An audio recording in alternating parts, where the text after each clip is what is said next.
Speak Parliament. My view is he did It's always somebody else's fault. Whatever side you're on. BBC experts check the facts behind the stories making the headlines. Go to the BBC News website and app to answer any questions today you at have about 12:15 the on big BBC stories of the Two day. and iPlayer. Reality check.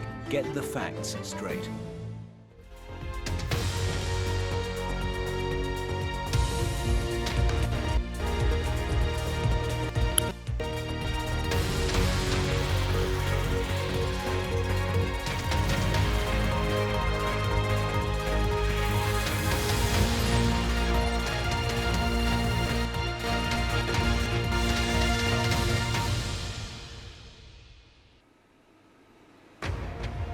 Hello, I'm Annita McVeigh. You're live with Lucy Hockings on BBC World News. The British Prime Minister fights for her political survival.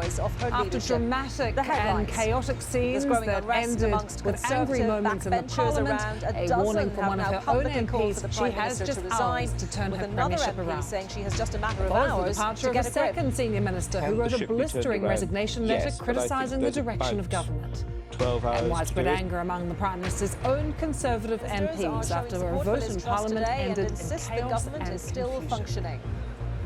I hope all those people that put Liz Truss in number 10, I hope it was worth it. I hope it was worth it for the ministerial red box. I hope it was worth it to sit round the cabinet table. It's after ministers were because the damage they have done to our party is extraordinary.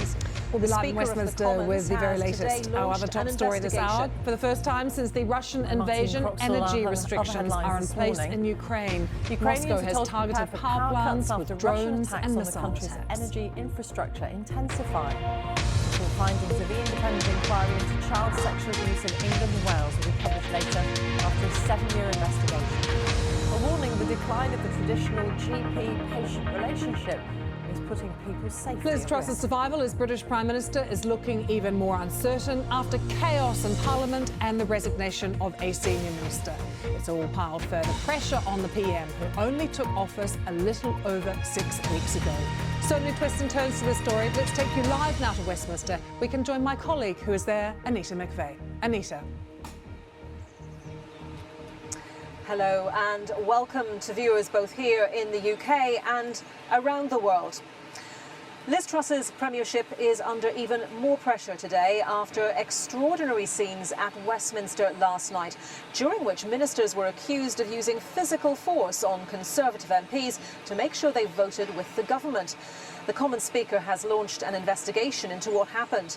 Meanwhile, the Labour leader, Keir Starmer, accused the Conservative Party of lacking the basic patriotic duty to keep the public out of what he called their own pathetic squabbles. Well, a little earlier today, the Transport Secretary, Anne-Marie Trevelyan, told the BBC that the government is still functioning and that the Prime Minister has the support of her cabinet. But at least a dozen Conservative MPs, I mean, that figure could change, obviously, it could be pretty fluid, but we reckon at least a dozen Conservative MPs have now publicly called for the Prime Minister to quit, as has the Conservative peer Ed Vaizey. Well, one of those calling on the Prime Minister to quit is the MP Cheryl Murray. She tweeted that she had submitted a letter to the chairman of the Backbench 1922 committee, Sir Graham Brady. And earlier, another Conservative MP, Simon Hoare, told the BBC that the Prime Minister has just a matter of hours to turn around her premiership. And there's particular fury among Conservative MPs over the way ministers handled the fracking vote yesterday. They were first told the vote was a test of confidence in the Prime Minister, then told in the Commons that it wasn't. In the early hours of today, the government changed its position again, saying it was a confidence vote all along, and that Tory MPs who didn't vote for fracking would be punished, would be subject to disciplinary procedure. Well, what is clear is that backbenchers are very angry. Let's hear some of those comments. First, Simon Hoare, the Conservative MP for North Dorset, who said Liz Truss has just hours to sort things out.